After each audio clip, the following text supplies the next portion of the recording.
Baiklah, di sini saya akan menjelaskan pengertian penggolongan pajak. Penggolongan pajak dan penghitungannya merupakan bagian penting dari sistem perpajakan suatu negara. Pajak merupakan kewajiban yang harus dipenuhi oleh individu atau badan terhadap suatu negara. Perannya sangat signifikan dalam kehidupan berbangsa dan bernegara, terutama dalam mendukung pembangunan dan meningkatkan pelayanan publik. Sistem perpajakan menjadi elemen kunci dalam perekonomian suatu negara. Selain berfungsi sebagai sumber pendapatan pemerintah, untuk mendukung beragam program pelayanan masyarakat, sistem perpajakan juga digunakan sebagai alat untuk mengatur perilaku ekonomi dan mencapai tujuan redistribusi kekayaan dalam masyarakat. Untuk memahami bagaimana sistem perpajakan bekerja, diperlukan pemahaman mendalam tentang penggolongan dan perhitungan pajak. Penggolongan pajak adalah proses pengelompokan dan mengkategorikan pajak berdasarkan berbagai kriteria tertentu.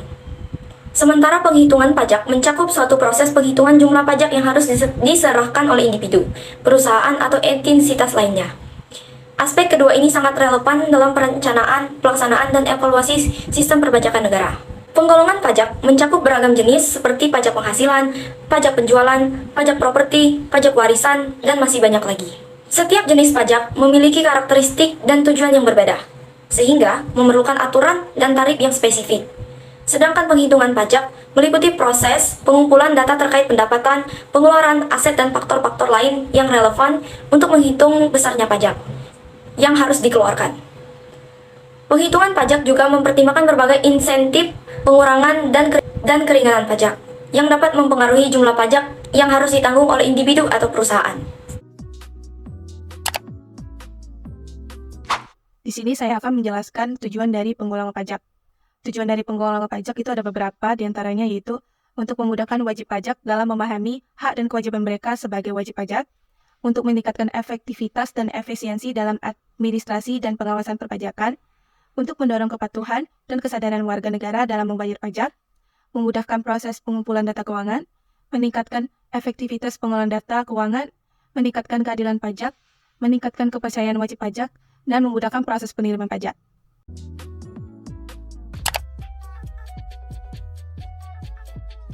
Fungsi penggolongan pajak. Merujuk pada buku hukum pajak tahun 2016 karya Erli Swandi, penggolongan pajak dibedakan menjadi 3 jenis. Yang pertama, berdasarkan sifatnya, yang kedua, berdasarkan lembaga pemungutannya, dan yang ketiga, berdasarkan sasarannya. Penggolongan pajak sendiri memiliki beberapa fungsi, di antaranya untuk memudahkan pemerintah dalam mengumpulkan pendapatan pajak, memahami sumber-sumber pendapatan pajak, dan mengatur sistem pajak agar lebih efisien dan adil. Menurut golongannya, pajak terdiri atas pajak langsung dan pajak tidak langsung. Pajak langsung merupakan pajak yang pembebanannya tidak dapat dilimpahkan kepada pihak lain.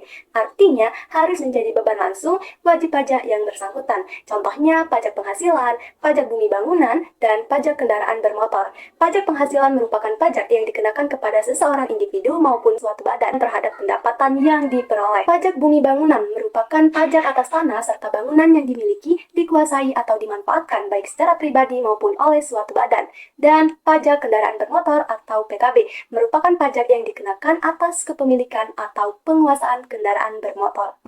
Ini saya akan menjelaskan pajak tidak langsung. Pajak tidak langsung adalah pajak yang bebannya dapat dialihkan kepada pihak lain karena jenis pajak ini tidak memiliki surat ketetapan pajak. Artinya pengenaan pajak tidak dilakukan secara berkala, melainkan dikaitkan dengan tindakan pembuatan atas kejadian sehingga pembayaran pajak dapat diwakilkan kepada pihak lain. Contoh dari pajak tidak langsung yaitu 1. Pajak pertambahan nilai atau PPN. PPN adalah pajak yang dikenakan atas pertambahan nilai dari barang kena pajak atau jasa kena pajak. Yang kedua, pajak penjualan barang mewah atau PPNBM. PPNBM adalah pajak yang dipungut atas penyerahan barang kena pajak yang tergolong barang mewah. Menurut objeknya, pajak terbagi menjadi dua, yaitu pajak subjektif dan juga pajak objektif. Pajak subjektif adalah langkah awal pemungutannya itu dipengaruhi oleh memperhatikan wajib pajak pribadi, baru menentukan atau menetapkan objek pajaknya. Sedangkan besaran jumlah pajak subjektif ini dipengaruhi oleh gaya pikul atau pribadi wajib pajak. Menurut Rinsky Kajudeseno, bahwa pajak subjektif adalah jumlah pembayarannya itu besar kecilnya itu berdasarkan status atau keadaan wajib pajak sendiri. Contohnya yaitu pajak penghasilan atau PPh. Pajak penghasilan, seorang yang punya penghasilan lebih tinggi itu cenderung mendapatkan atau dikenakan pajak lebih besar sesuai dengan penghasilannya. Karena pada Karena pada pajak penghasilan ini yang lebih utama diperhatikan yaitu wajib pajak yang menerima penghasilan. Terima kasih. Pajak objektif. Pajak objektif adalah pungutan yang memperhatikan nilai dari objek pajak yang selain daripada benda. Dapat pula berupa keadaan, perbuatan, atau peristiwa yang menyebabkan timbulnya kewajiban membayar. Contoh pajak objektif adalah pajak pertambahan nilai atau PPN dari barang yang dikenakan pajak. Baiklah, saya akan menjelaskan mengenai C. Pajak menurut pemungutannya. Yang pertama, pajak pusat. Pajak pusat atau pajak negara merupakan pajak yang dikelola dan dipungut langsung oleh pemerintah melalui Direktorat Jenderal Pajak. Pajak pusat merupakan pajak yang diambil untuk kepentingan yang lebih luas, seperti keamanan negara, militer, pembangunan negeri, dan lain sebagainya. Pajak pusat berfungsi sebagai sumber penerimaan negara yang utama. Pajak pusat tersendiri terdiri dari beberapa macam, yaitu yang pertama, pajak penghasilan atau PPH. PPH adalah pajak yang dikenakan atas penghasilan yang diperoleh oleh individu atau badan usaha termasuk gaji, keuntungan usaha, dan penghasilan lainnya. Yang kedua, pajak pertambahan nilai atau PPN.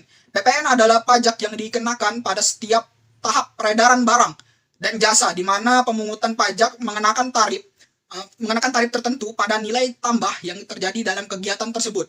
Yang ketiga, pajak penjualan atas barang mewah atau PPNBM adalah pajak yang dikenakan pada penjualan barang mewah seperti mobil, motor, baju, tas, dan barang mewah lainnya dengan tarif tertentu. Begitu. Nomor 4 itu adalah bea materai. Bea materai adalah pajak yang dikenakan atas dokumen tertentu seperti surat perjanjian, surat pernyataan, atau dokumen legal lainnya yang memerlukan pemberian materai sebagai tanda pembayaran pajak. Sekian dari saya, terima kasih. Baiklah, di sini saya akan menjelaskan pajak daerah. Pajak daerah adalah pajak yang dikelola atau dipungut oleh pemerintah daerah. Hasil dari pajak daerah digunakan untuk membiayai pemerintah daerah. Nah, contoh dari pajak daerah ini ada 3. Yang pertama, PKB atau pajak kendaraan bermotor dan kendaraan di atas air. Pajak kendaraan bermotor ini diwajibkan atau dibebankan untuk kendaraan yang beroda, baik di atas air maupun darat. Pajak ini dibayarkan selama 12 bulan atau 1 tahun sekali. Yang kedua yaitu pajak hiburan atau tontonan. Pajak ini dikenakan untuk layanan hiburan. Yang ketiga yaitu pajak reklame. Pajak reklame ini pajak yang dipungut oleh atas benda atau media yang bersifatnya menarik perhatian umum. Cara menghitung pajak penghasilan. Berdasarkan Undang-Undang Nomor 7 Tahun 2021 yang terbaru tentang harmonisasi peraturan pajak, maka pemerintah memberlakukan pajak penghasilan kepada karyawan secara progresif. Artinya, semakin besar penghasilan wajib pajak, akan semakin besar juga pajak yang dikenakan. Ada 5 lapisan yang diberlakukan pada undang-undang ini. Yang pertama, di bawah 60 juta penghasilan dan sampai 60 juta akan dikenakan tarif pajak sebesar 5%. Lalu, yang kedua, 60 juta sampai 250 juta, tarif pajak yang dikenakan sebesar 15%. Lalu yang ketiga, 250 juta sampai 500 juta, tarif pajak yang akan dikenakan sebesar 25%. Selanjutnya, 500 juta sampai 5 miliar, tarif pajak akan dikenakan sebesar 30%. Yang selanjutnya, pajak di atas 5 miliar akan dikenakan sebesar 35%.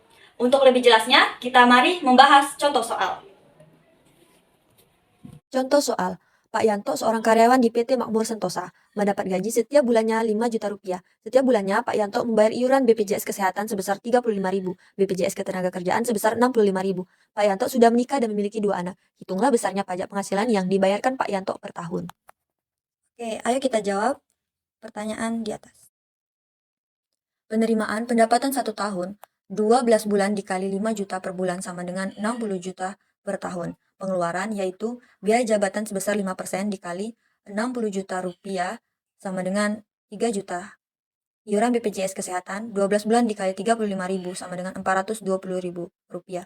Iuran BPJS Ketenagakerjaan 12 dikali 65.000 sama dengan 780.000 rupiah. Penerimaan dikurang dengan pengeluaran akan menghasilkan pendapatan neto per tahun sebesar 50.800.000 rupiah. Di sini Pak Yanto sudah menikah dan memiliki 2 anak. Maka PTKP-nya sebesar 67.500.000 rupiah yang akan dikurang dengan pendapatan neto per tahun sebesar 55.800.000 rupiah. Maka penghasilan kena pajak atau PKP-nya sebesar 11.700.000.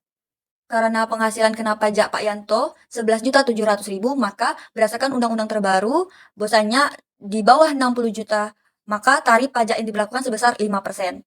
Maka cara menghitung pajak penghasilan Pak Yanto, 5% tarif pajak dikali PKP Pak Yanto sebesar 11.700.000, maka pajak penghasilan yang harus dibayarkan Pak Yanto per tahun sebesar 585.000 per tahun. Oke, udah selesai cara menghitung pajak penghasilan. Pajak bumi dan bangunan. Pajak bumi dan bangunan atau PBB adalah jenis pajak yang dikenakan oleh pemerintah kepada pemilik properti atau tanah yang memberikan keuntungan dan kedudukan sosial ekonomi bagi pemiliknya. Cara menentukan perhitungan pajak bumi dan bangunan: yang pertama, menetapkan nilai jual objek pajak. Yang kedua, menentukan nilai jual kena pajak. Besar persentasenya untuk penghitungan PBB yaitu objek pajak perkebunan, kehutanan, dan pertambangan adalah 40%. Objek pajak lainnya di pedesaan dan perkotaan dengan ketentuan apabila NJOP-nya lebih dari 1 miliar adalah 40% dan apabila NJOP-nya kurang dari 1 miliar adalah 20%. Selain itu, harus memperhatikan ketentuan terkait nilai objek pajak tidak kena pajak yang bisa jadi berbeda antara daerah satu dengan daerah yang lainnya. Besarnya tarif PBB adalah 0,5% dari NJKP sebagaimana telah diatur dalam pasal 5 Undang-Undang Nomor 12 Tahun 1994 tentang Pajak Bumi dan Bangunan dan berlaku untuk semua jenis objek pajak. Contoh penghitungan pajak bumi dan bangunan. Misalnya, NJOP satu objek pajak berupa bangunan adalah 20 juta rupiah. Maka berapakah PBB-nya? Langkah awal yang harus diketahui terlebih dahulu adalah NJKP-nya. Jika NJOP-nya kurang dari 1 miliar adalah 20% dan 40% jika NJOP-nya lebih dari 1 miliar. Jadi untuk menentukan NJKP-nya, NJKP sama dengan 20% dikali NJOP. NJOP tadi 20 juta rupiah. Jadi sama dengan 4 juta rupiah. Besarnya tarif pajak bumi dan bangunan adalah 0,5% dari nilai jual kena pajak. Jadi, PBB sama dengan 0,5 dikali NJKP. NJKP-nya tadi adalah 4 juta rupiah. Jadi, PBB yang harus dibayarkan adalah 20.000 rupiah. Baiklah, selanjutnya saya akan menjelaskan tentang pajak kendaraan bermotor atau PKB. Harus kita ketahui terlebih dahulu bahwasanya pajak kendaraan bermotor ini termasuk ke dalam jenis pajak provinsi yang merupakan bagian dari pajak daerah. Dan pajak kendaraan bermotor sebagaimana yang didefinisikan dalam pasal 1 angka 12 dan 13 Undang-Undang Republik Indonesia Nomor 28 Tahun 2009 adalah pajak atas kepemilikan atau penguasaan kendaraan bermotor. Mengapa pajak kendaraan bermotor perlu dibayarkan? Karena pajak kendaraan bermotor itu diperlukan untuk mendukung pembangunan dan pemeliharaan infrastruktur jalan, serta memberikan pendapatan bagi pemerintah. Pajak tersebut juga dapat digunakan untuk mengatur jumlah kendaraan dan memberikan insentif untuk penggunaan yang lebih ramah lingkungan. Berapa sih pajak PKB yang harus kita bayarkan? Untuk lebih memahami pemahaman kita tentang cara penghitungan pajak kendaraan bermotor, akan saya jelaskan dalam ilustrasi berikut. Cara menghitung pajak kendaraan bermotor. Jadi PKB adalah pajak kendaraan bermotor. Tarif pajaknya yaitu 2% dari nilai jual kendaraan. Semisal motor kita itu nilai jualnya adalah 10 juta, maka tarif pajak yang ditanggung adalah 2% dari nilai jual motor kita. Itu untuk PKB-nya. Lalu ada unsur lainnya, seperti SWDKLLJ atau sumbangan wajib dana kecelakaan lalu lintas jalan. Dan SWDKLLJ ini merupakan sumbangan wajib untuk dibayarkan. Semua yang mempunyai kendaraan bermotor pasti dikenai pajak ini. Lalu untuk tarif pajak untuk mobil senilai Rp143.000 dan untuk motor senilai Rp35.000.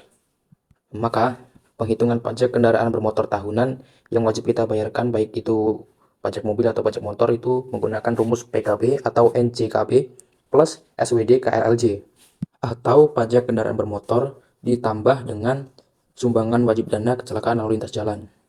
Nah, kita beri contoh semisalkan motor Honda Beat seharga 20 juta, NJKB atau nilai jual kendaraan motor tersebut dikenai tarif pajak PKB sebesar 2%. Maka untuk menghitung pajak kendaraan bermotor tersebut, kita menggunakan rumus PKB plus SWD KLLJ.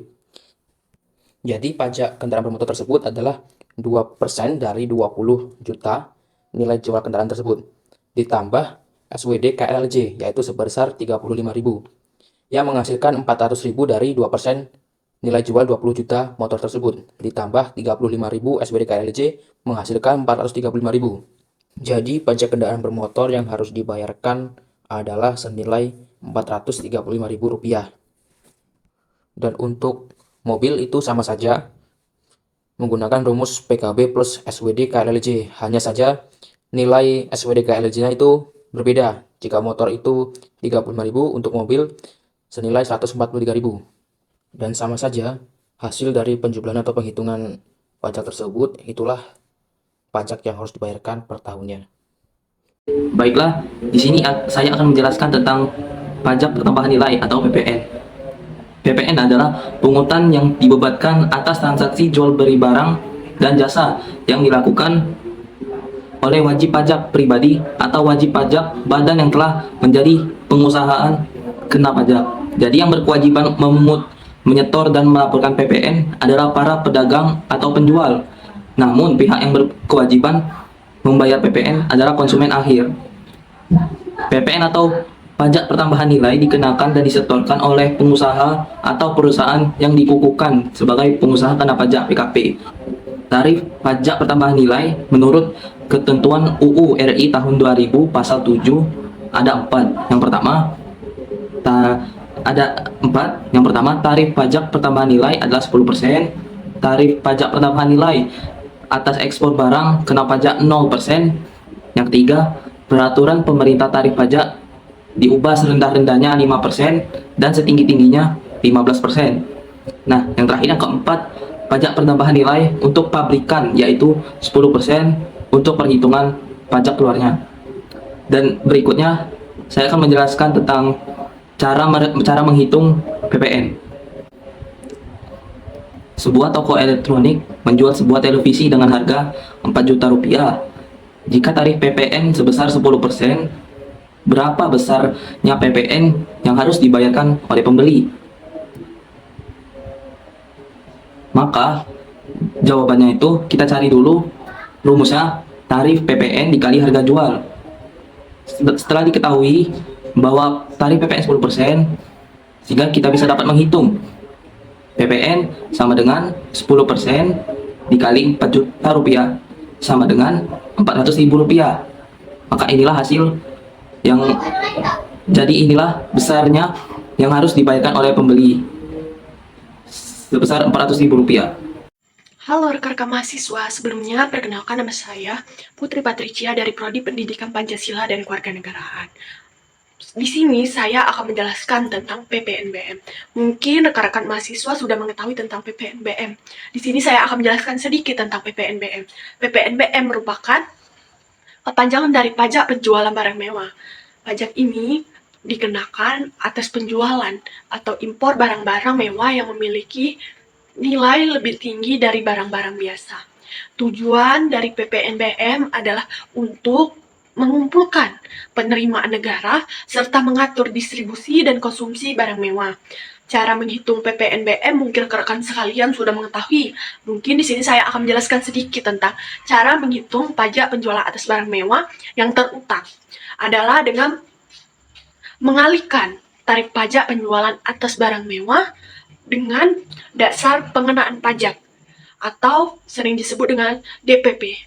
Untuk itu perlu diperhatikannya DPP, apakah harga jual, nilai impor, nilai pengganti, nilai ekspor, dan nilai lainnya yang ditetapkan Menteri Keuangan. Sebuah mobil mewah dijual dengan harga 2 miliar. Tarif PPNBM yang berlaku adalah 30%. Hitunglah PPNBM yang terutang pada mobil tersebut. Jawabannya yaitu tadi dijelaskan dalam hal ini dasar pengenaan pajak adalah harga jual mobil, yaitu 2 miliar. Tarif PPNBM adalah 30%, maka PPNBM yang terutang dapat dihitung dengan rumus PPNBM terutang sama dengan tarif PPNBM dikali dasar pengenaan pajak, substitusikan nilainya PPNBM terutang 30% dikali 2 miliar. PPNBM terutang adalah 600 juta. Jadi PPNBM yang terutang pada mobil tersebut adalah 600 juta. Cukup mudah kan teman-teman untuk penyelesaian PPNBM ini?